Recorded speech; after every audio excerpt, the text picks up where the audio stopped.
Student, कैसे हो? सब बढ़िया। तो चलो फिर लेक्चर लेते हैं। लेक्चर के लिए तैयार हो जाओ। तो अपना जो चैप्टर चल रहा था वो चल रहा था nature of light.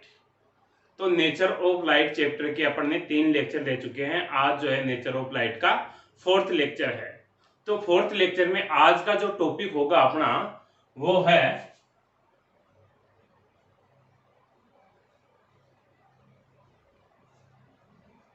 Mathematical analysis of interference. Interference का आज अपन मैथमेटिकल एनालिसिस करेंगे। मैथ के वे में देखेंगे कि दो वेव है अपने पास में, तो उनका इंटरफेरेंस कैसे होता है। तो देखो, अपन ने इंटरफेरेंस के लिए क्या कंडीशन पढ़ी थी। इंटरफेरेंस कब होता है? मिनिमम अपने पास में 2 वेव्स हो। ठीक है, वो जो वेव्स है उनकी फ्रीक्वेंसी सेम हो, सेम फ्रीक्वेंसी की हो। एम्पलीट्यूड जो है वो भी ऑलमोस्ट सेम हो, किसी मीडियम में एक ही डायरेक्शन में जा रही हो, एक ही डायरेक्शन में प्रोपोगेट हो।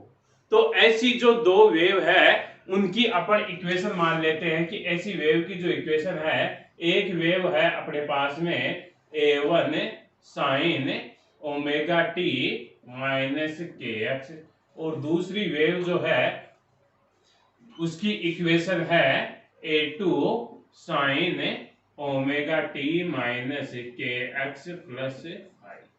यहां पे फाइव जो है वो क्या है? दोनों वेव के बीच में फेज डिफरेंस है। फाइव क्या है? दोनों वेव्स के बीच में फेज डिफरेंस है। ये दोनों की जनरल इक्वेशन हो गई, जिसमें फ्रीक्वेंसी जो है दोनों की वो सेम है, एम्पलीट्यूड भी अपन ने ऑलमोस्ट सेम माना है, और दोनों सेम डायरेक्शन में प्रोपोगेट हो रही है। तो यह जनरल इक्वेशन हो गई। ये जनरल इक्वेशन हो गई। तो अपन ने एक सुपरपोजिशन प्रिंसिपल पढ़ा है भाई। सुपरपोजिशन प्रिंसिपल क्या था भाई? सुपरपोजिशन प्रिंसिपल क्या था? सुपरपोजिशन प्रिंसिपल था कि अपने पास में जो रिजल्टेंट वेव आएगी दोनों के सुपर इम्पोज्ड से, जो रिजल्टेंट वेव आएगी उस रिजल्टेंट वेव की जो एम्पलीट्यूड होगा वह एम्पलीट्यूड दोनों वेव के एम्पलीट्यूड के वेक्टर एडिशन के इक्वल होगा। यही था सुपरपोजिशन प्रिंसिपल। तो चलो ये करते हैं। तो रिजल्टेंट वेव देखो क्या आ गई। y1 की वैल्यू पुट डाउन की A1 sine omega t minus k x plus A2 sine omega t minus k x plus five. तो ये जो है अपने पास में दोनों की इक्वेशन आ गई। क्लियर है? तो देखो, इसको अपन ओपन करते हैं। एक फॉर्मूला पढ़ा होगा आपने, साइन ए प्लस बी। साइन ए प्लस बी का फॉर्मूला क्या होता है? साइन ए प्लस बी का फॉर्मूला होता है sign a cos B plus cos A sine B. तो इसको जो है अपन ने ए मान लिया, और ये फाइव जो है इसको बी मान लिया। तो ये क्या हो गया? साइन ए प्लस बी हो गया। तो इसको ओपन करते हैं। तो देखो, y equal to A1 sine omega t minus k x plus A2 sine a cos b. तो देखो, sine omega t minus k x और कोस फाइव प्लस A2 ऐसा कैसा रह जाएगा? कोस ए साइन बी। कोस ए की जगह क्या है? Omega t minus k x, और साइन बी की जगह है फाइव। यह अपने पास में आ गया। तो चलो देखो, ये जो दोनों फर्स्ट टर्मिनोलॉजी है इनमें कॉमन क्या आ रहा है भैया? कॉमन आ रहा है sign omega t minus k x. दिख रहा है कॉमन? तो जो चीज कॉमन आ रही है उसको कॉमन ले लेते हैं। तो कॉमन ले लिया अपन ने sign omega t minus k x को कॉमन ले लिया, तो इधर देखो क्या बच गया, इसमें क्या बच गया a1 प्लस इसमें क्या बच गया a2 cos फाइव, इसमें a2 cos फाइव बच गया। इधर देखो a2 cos omega t minus k x sine five plus a2 cos omega t minus k x sine five. ये जो है अपने पास में दोनों इक्वेशन हो गई, ये जो है अपने पास में दोनों इक्वेशन हो गई, a2 cos omega t minus k x sine five. तो देखो अब अपन ने यहाँ पे क्या माना, अपन ने मान लिया कि a1 plus a2 cos five जो है उसके इक्वल मान लिया अपन ने r cos थीटा, इसको इक्वेशन नंबर 1 दे दी, और a2 साइन फाइव जो है उसकी जगह मान लिया अपन ने r साइन थीटा, ये हो गई इक्वेशन। ये अपन ने माना है r cos थीटा और r साइन थीटा जो है वो अपन ने एज्यूम्शन लिया है, माना है। तो चलो ये वैल्यू इस इक्वेशन में पुट डाउन करते हैं। इस इक्वेशन में अगर ये वैल्यू पुट डाउन करें तो देखो क्या आता है, y equals to sine omega t minus k x, इसकी जगह a1 plus a2 cos five की जगह क्या रखूंगा cos r cos थीटा, तो r पहले रख देता हूं r, फिर क्या था sign omega t minus k x और cos थीटा, ये cos थीटा है। दूसरी जगह a2 साइन फाइव की जगह क्या रखूंगा r साइन थीटा, तो क्या आ जाएगा r cos omega t minus k x, ये रहा omega t minus k x, और a2 साइन फाइव की जगह r तो रख दिया, और क्या बच गया साइन थीटा, तो आगे क्या आ जाएगा साइन थीटा। देखो ये फॉर्मूला क्या बन गया अपना, अगर मैं इसको a मान लूं, इसको मैं a मान लूं और इसको b मान लूं, a और b, तो ये क्या बन गया r sine a cos b plus r cos a sine b बन गया ना। इसी तरह का फॉर्मूला बन गया r sine a cos b plus r cos a sine b, तो इसकी जगह क्या लिख सकता हूं r sine a plus b, तो y equals to r sine a plus b, a की वैल्यू कितनी है omega t minus k x plus b की वैल्यू कितनी है थीटा। ये जो है अपने पास में इक्वेशन आ गई, जनरल इक्वेशन आ गई, ये अपने पास में इक्वेशन नंबर 3 आ गई, जनरल इक्वेशन। ये इक्वेशन कैसे आई दोबारा बता देता हूं, वही फॉर्मूला लगाया है sine a cos b plus cos a sine b that's equal to sine a plus b वाला फॉर्मूला लगाया, तो ये जो है अपन के पास में रिजल्टेंट वेव की इक्वेशन आ गई। तो यहां तक समझ में आया क्या? देखो एक बार बोर्ड पे ध्यान से देखो, अपन ने क्या किया है, अपन ने दो वे ली है, उनकी इक्वेशन ली। यही इक्वेशन क्यों ली? क्योंकि अपन ने ये जो इक्वेशन है ये किसको रिप्रेजेंट करती है? सेम डायरेक्शन को रिप्रेजेंट करती है, almost same amplitude same frequency इनको रिप्रेजेंट करती है। दोनों के बीच में फेज डिफरेंस फाई ले लिया, दोनों में सुपरपोजिशन प्रिंसिपल लगा दिया और रिजल्टेंट वेव की इक्वेशन आ गई अपने पास में। तो ये थी रिजल्टेंट वेव की इक्वेशन। तो यहां तक पहले नोट कीजिए। इस इक्वेशन में देखो ये R जो है, ये R क्या है? रिजल्टेंट वेव का एम्पलीट्यूड, रिजल्टेंट वेव का एम्पलीट्यूड, और यहां पे जो थीटा है वो क्या है? रिजल्टेंट वेव की डायरेक्शन, रिजल्टेंट वेव की डायरेक्शन है।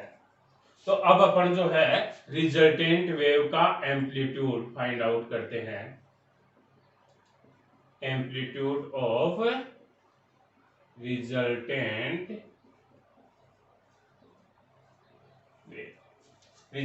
वेव का एम्पलीट्यूड फाइंड आउट कर रहे हैं। तो देखो रिजल्टेंट वेव का एम्पलीट्यूड फाइंड आउट करने के लिए अपन क्या करते हैं, अपने पास में जो इक्वेशन फर्स्ट थी आपने नोट कर रखी है, देखो इक्वेशन फर्स्ट का स्क्वायर और इक्वेशन सेकंड का स्क्वायर कर दो।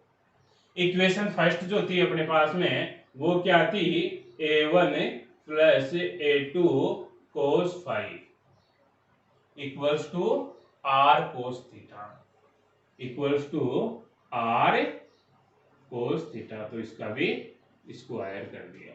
इक्वेशन सेकंड जो थी वो क्या थी अपने पास में, a2 sin phi equals to r sin theta, इसका भी अपन ने स्क्वायर कर दिया। दोनों का स्क्वायर कर दिया अपन ने, दोनों का स्क्वायर कर दिया। तो देखो इसको ओपन करते हैं, तो ये क्या हो गया अपने पास में, a1 square plus 2a1 a2 cos phi plus a2 square cos square phi plus a2 square sin square phi equals to r square cos square theta plus r square sin square theta, r square cos square theta और r square sin square theta. ये देखो ये यहाँ पे अच्छे से समझना, यहाँ पे ये बात समझ में आई क्या, ये बात समझ में आई। तो चलो आगे चलते हैं। आगे देखो अपन ने एक फॉर्मूला पढ़ा है, sine square theta plus cos square theta क्या होता है, 1 होता है। वैल्यू को डाउन कर देते हैं, तो देखो a1 square plus 2a1 a2 cos phi plus a2 square that's equal to r square, that's equal to r square. तो यहाँ से अपन r की वैल्यू निकाले हैं, तो r की वैल्यू जो है वो क्या आ गई, r की वैल्यू आ गई a1 square plus a2 square plus 2a1 a2 cos five. ये जो है अपने पास में r की वैल्यू आ गई, रिजल्टेंट वेव का एम्पलीट्यूड आ गया।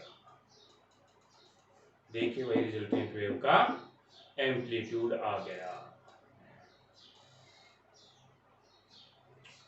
चलो इसी तरह से जो है अपन रिजल्टेंट वेव की डायरेक्शन फाउंड आउट करते हैं। डायरेक्शन ऑफ रिजल्टेंट वेव, इसके लिए मैंने क्या किया, इसके लिए मैंने जो सेकंड इक्वेशन थी उसमें फर्स्ट इक्वेशन का भाग दे दिया। इक्वेशन सेकंड जो थी अपने पास में वो क्या थी, a2 sin phi equals to r sin theta. Equation first क्या थी, इक्वेशन फर्स्ट थी a1 plus a2 cos phi equals to r cos theta. r से r cancel out, sin theta upon cos theta क्या बन गया, tan theta. तो यहां से थीटा की वैल्यू जो है वो क्या आ गई, थीटा की वैल्यू आ गई tan inverse a2 sin five plus a1 plus a2 cos five. यह जो है अपने पास में थीटा की वैल्यू आ गई।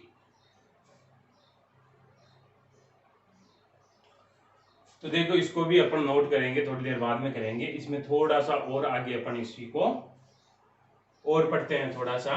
तो देखो इसमें जब आप नोट करोगे तो नोट्स में आपको यहाँ पे एक एरर मिलेगी। ये जो स्टेप है इसमें थोड़ी सी एरर है। इसमें क्या एरर है, इसमें आपको ध्यान रखना है कि यहाँ पे तो फाई है और यहाँ पे क्या है, थीटा है। ये जो है अपने पास में थीटा है और यहाँ पे फाई है, ठीक है।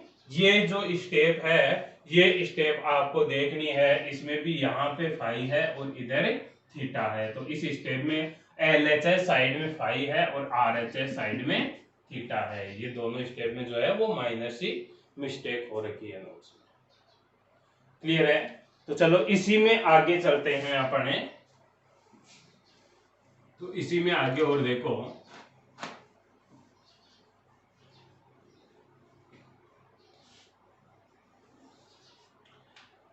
एक अपन ने पढ़ा है जो इंटेंसिटी होती है, इंटेंसिटी जो होती है ना वह एम्पलीट्यूड के स्क्वायर के प्रोपोर्शनल होती है।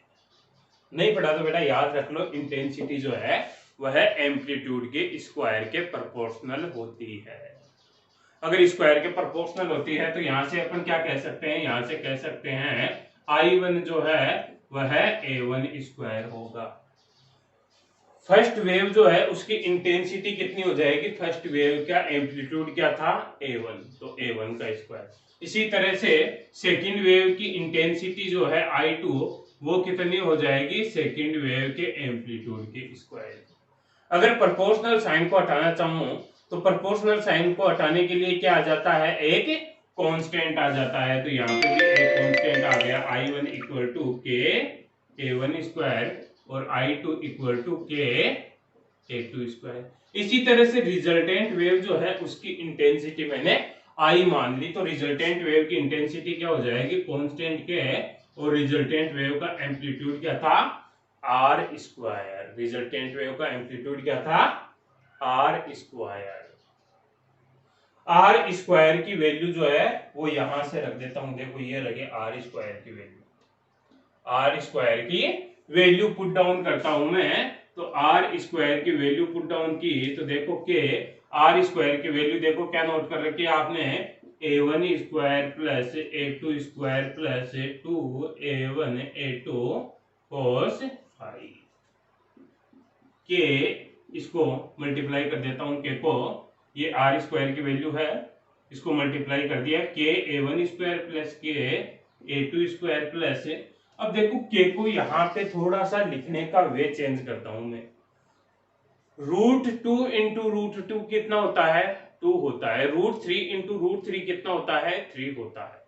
किसी भी अपन डिजिट के रूट को अगर दो बार मल्टीप्लाई कर दे, रूट इंटू रूट कर दे, तो वो डिजिट बन जाता है। इसीलिए अपन यहाँ पे क्या लिख रहे हैं, के को क्या लिख सकते हैं, रूट के इंटू रूट के। इस A1 को क्या लिख सकता हूं, ये देखो 2 तो पहले है, A1 को क्या लिख सकता हूं, रूट A1 का स्क्वायर। अगर रूट हटाऊंगा तो स्क्वायर कैंसिल आउट हो जाएगा, और A2 को भी क्या लिख सकता हूं, रूट A2 का स्क्वायर, और आगे जो है वो कोस फाई है। इसी स्टेप को अपन ने थोड़ा सा लिखने का वे चेंज किया है। ये जो के मल्टीप्लाई में था उसको रूट के लिख दिया, और A1 जो है उसको लिख दिया रूट A1 स्क्वायर और रूट A2 स्क्वायर। रूट से स्क्वायर कैंसिल आउट हो जाएगा। तो देखो अब के A1 square equal to I1 है, तो यहाँ पे आ जाएगा I1, यहाँ पे आ जाएगा I2, यहाँ पे आ जाएगा रूट I1, और यहाँ पे आ जाएगा रूट I2, और ये हो गया cos फाई। तो ये जो है अपने पास में इंटेंसिटी की जनरल इक्वेशन आ गई। ये जो है अपने पास में इंटेंसिटी की जनरल इक्वेशन आ गई। तो अपन ने क्या किया, अपन ने यहाँ पे किया जो अपने पास में रिजल्टेंट वेव की जो इक्वेशन आई थी, उस इक्वेशन से पहले रिजल्टेंट वेव का एम्पलीट्यूड फाइंड आउट किया, उसके बाद में रिजल्टेंट वेव की डायरेक्शन फाइंड आउट की, और फिर एक रिलेशन लगाया कि जो इंटेंसिटी होती है वह एम्पलीट्यूड के स्क्वायर के प्रोपोर्शनल होती है, और वहां से इंटेंसिटी फाइंड आउट कर। तो पहले इतना नोट करें, उसके बाद में आगे चलते हैं।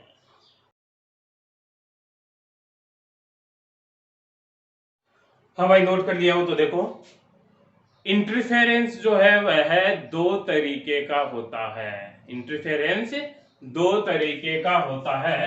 कौन कौन सा होता है, एक तो होता है कंजर्वेटिव इंटरफेरेंस,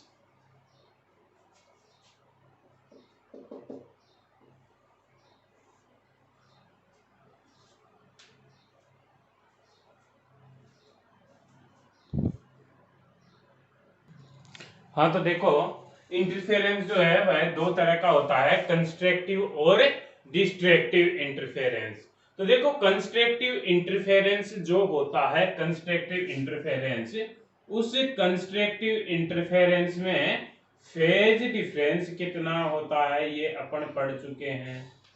कंस्ट्रक्टिव इंटरफेरेंस में फेज डिफरेंस कितना होता है? फेज डिफरेंस होता है 2n पाई, पाई का इवन मल्टीप्लाई होता है, तो 2n पाई होता है। अगर 2n पाई होता है तो कोस फाई की वैल्यू कितनी हो जाएगी? कोस 2n पाई की वैल्यू कितनी हो जाएगी? n की जगह 1 रखे तो 2 पाई, और 2 पाई की वैल्यू कितनी होती है? 1, तो ये 1 हो जाएगी। अगर ये 1 हो जाएगी तो अपना r का जो फॉर्मूला था, r का क्या फॉर्मूला था भैया? r का फॉर्मूला था अपना root a1 square plus a2 square plus 2a1 a2 cos phi. Cos phi की जगह क्या रख दूंगा? 1 रख दूंगा। तो देखो a1 square plus a2 square plus 2a1 a2, इसको क्या लिख सकता हूं? कभी आपने फॉर्मूला पढ़ा है क्या? a प्लस बी का स्क्वायर। अरे पढ़ा है क्या? a प्लस बी का स्क्वायर, तो वही बन गया ये a1 प्लस a2 का whole square.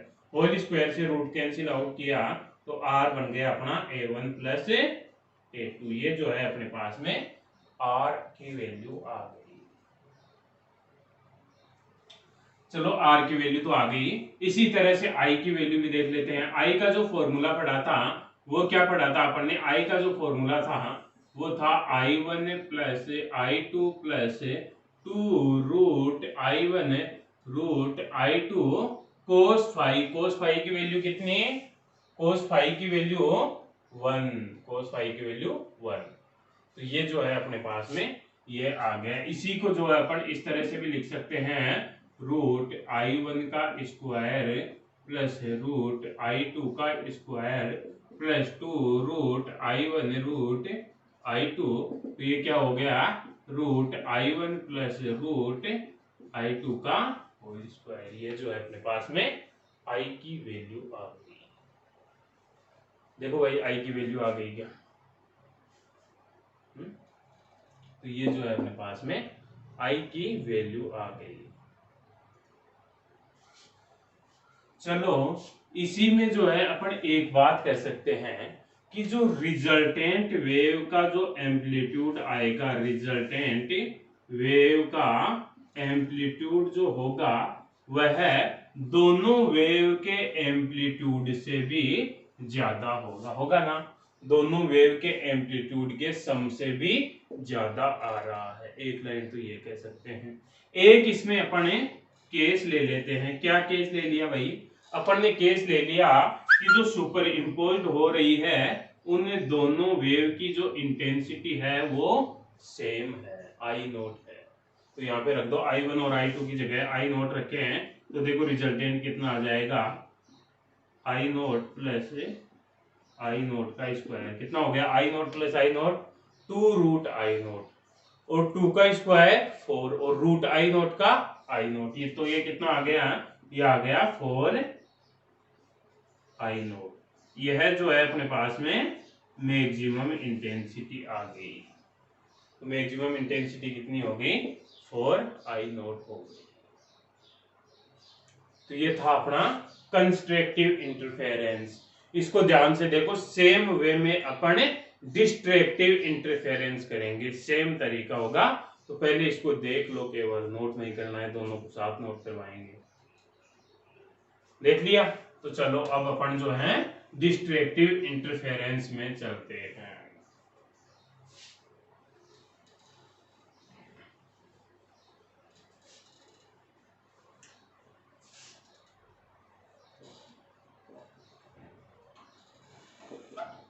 Destructive interference. Destructive interference में ये जो फेज डिफरेंस होता है वो कितना होता है? डिस्ट्रक्टिव इंटरफेरेंस में जो फेज डिफरेंस होता है वो होता है 2n - 1 पाई। पाई का ओड मल्टीप्लाई होता है। तो कोस 2n - 1 पाई की वैल्यू कितनी हो जाएगी? 2n - 1 पाई। n की जगह 1 रखो तो 1 रखा तो 2 - 1 1 पाई, कोस पाई की वैल्यू -1। तो cos फाई की वैल्यू कितनी आ गई, -1 आ गई। -1 आ गई तो r फाइंड आउट कर सकते हो।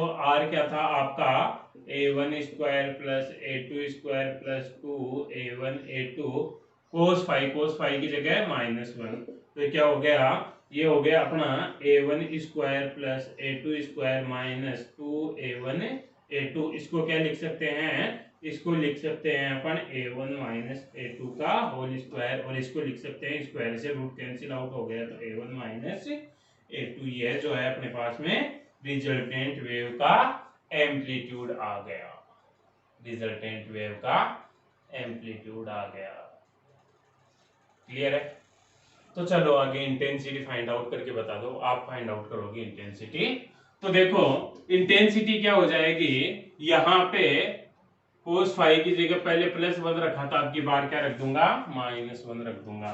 तो ये फॉर्मूला क्या बन गया, ये बन गया I1 plus I2 minus 2 root I1 root I2। तो यहां से एक बात तो क्या कह सकते हैं अपन, रिजल्टेंट वेव की जो इंटेंसिटी होगी वह दोनों वेव की जो इंटेंसिटी का जो सम है उससे कम आ रही है। शॉर्ट में लिखा है मैंने, रिजल्टेंट वेव की जो इंटेंसिटी है वह दोनों वेव की इंटेंसिटी के सम से कम आ रही है, पहले ज्यादा आ रही थी कंजर्वेटिव में।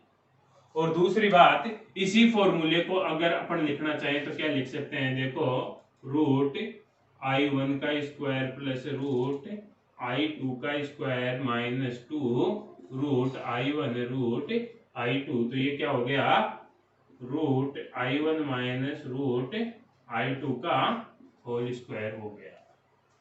ये अपने डिस्ट्रक्टिव में इंटेंसिटी आ गई। अब जैसे उसमें केस लिया था, इसमें भी केस ले लेते हैं। केस क्या था कि दोनों की जो इंटेंसिटी है वो सेम हो, दोनों की सेम कर दोगे तो दोनों माइनस प्लस माइनस क्या हो जाएंगे, 0। तो आई की वैल्यू जो है अपने पास में मिनिमम आ जाएगी 0। वो क्या रिप्रेजेंट करती है, 0 इंटेंसिटी आ गई, मतलब परफेक्ट डार्कनेस रहेगी, बिल्कुल अंधकार रहेगा, डार्कनेस रहेगी। तो ये जो है अपन ने कंजर्वेटिव और डिस्ट्रक्टिव इंटरफेरेंस के लिए रिजल्टेंट एम्पलीट्यूड और इंटेंसिटी फाइंड आउट की। तो इसके लिए अपन को एक चीज पता होना चाहिए, कंस्ट्रक्टिव और डिस्ट्रक्टिव इंटरफेरेंस में अपना फेज डिफरेंस कितना होता है। तो ये था अपना। एक बेसिक बात और बता देता हूं आपको, कंस्ट्रक्टिव और डिस्ट्रक्टिव में जो पाथ डिफरेंस होता है, पाथ डिफरेंस, ये तो अपन ने फेज डिफरेंस पढ़ा।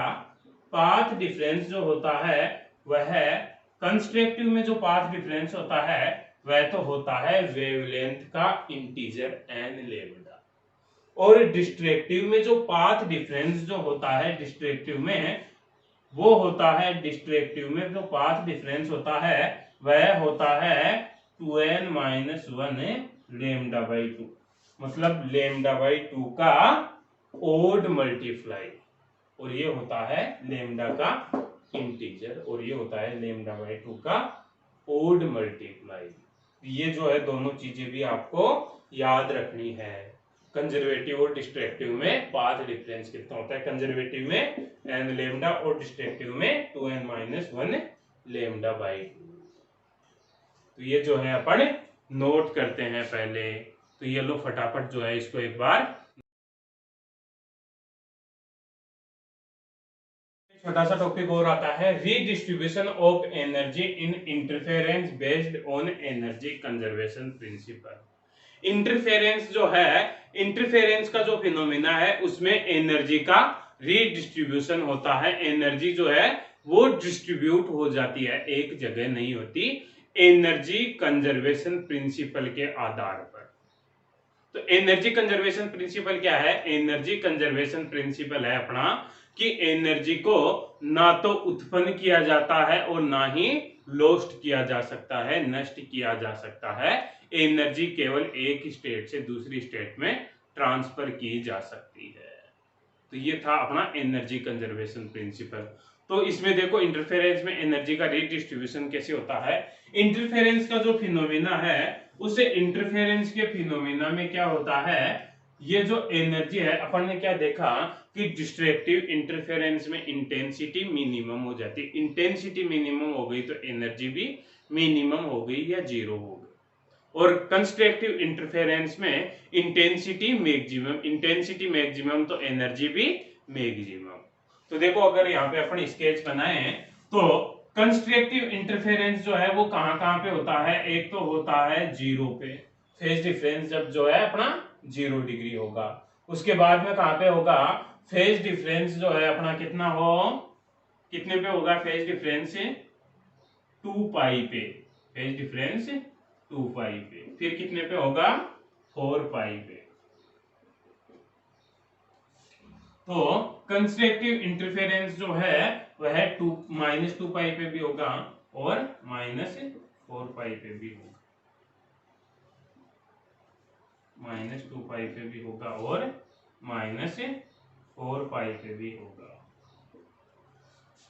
दूसरी बात देखो, कंस्ट्रक्टिव इंटरफेरेंस में इंटेंसिटी जो है वो मैक्सिमम हो जाती है। इंटेंसिटी मैक्सिमम हो गई तो अपन क्या कह सकते हैं, एनर्जी भी मैक्सिमम हो गई। तो यहाँ पे ये जो पॉइंट है, इन पॉइंट्स पे एनर्जी जो है वो मैक्सिमम रहेगी। इन पॉइंट्स पे एनर्जी जो है वो मैक्सिमम रहेगी। तो चलो, और डिस्ट्रक्टिव इंटरफेरेंस कितने पे होता है, पाई पे होता है, 3 पाई पे होता है, पाई पे होता है और 3 पाई पे होता है। ये माइनस के हैं सारे। तो चलो इनको करते हैं। तो यहाँ पे देखो कंस्ट्रक्टिव इंटरफेरेंस है तो मैक्सिमम, डिस्ट्रक्टिव पे मिनिमम। फिर ये कंस्ट्रक्टिव आएगा तो ये मैक्सिमम है और फिर से मिनिमम और फिर से मैक्सिमम है और फिर मिनिमम, ऐसे चली जाएगी। यहाँ पे भी 2 पाई पे जो है कौन सा आ जाएगा, कंस्ट्रक्टिव आ जाएगा। तो ये मैक्सिमम और ये 3 पाई पे मिनिमम और फिर जो है ये 4 पाई पे मैक्सिमम और फिर मिनिमम। इस तरह से जो है ये एनर्जी का रिडिस्ट्रीब्यूशन हो जाएगा। कंस्ट्रक्टिव पे जो है एनर्जी वह डिस्ट्रक्टिव पे जो एनर्जी है वह कंस्ट्रक्टिव की तरफ ट्रांसफर हो जाती है। डिस्ट्रक्टिव की जो एनर्जी है वो कंस्ट्रक्टिव की तरफ चली जाती है। एवरेज एनर्जी जो थी इसकी वो इतनी है मान लो। तो इस लूप का अगर एवरेज एनर्जी निकाले अपन तो वह दोनों वेव की जो एनर्जी है उन दोनों वेव की टोटल एनर्जी के सम के इक्वल आएगी। जो दोनों वेव की जो टोटल एनर्जी है उनके सम के इक्वल जो है वह इस सिस्टम की एनर्जी आएगी। तो एनर्जी का रिडिस्ट्रीब्यूशन हो गया कैसे कि जो डिस्ट्रक्टिव इंटरफेरेंस था वहां डिस्ट्रक्टिव इंटरफेरेंस से एनर्जी जो है वो कंस्ट्रक्टिव इंटरफेरेंस की तरफ चली गई। टोटल एनर्जी या एवरेज एनर्जी जो है इसकी वह दोनों वेव की एनर्जी के सम के इक्वल आएगी। यही एनर्जी रिडिस्ट्रीब्यूशन कॉन्सेप्ट था। तो ओके, लेक्चर को लाइक करो, सब्सक्राइब करो और शेयर करो अपने फ्रेंड्स के साथ।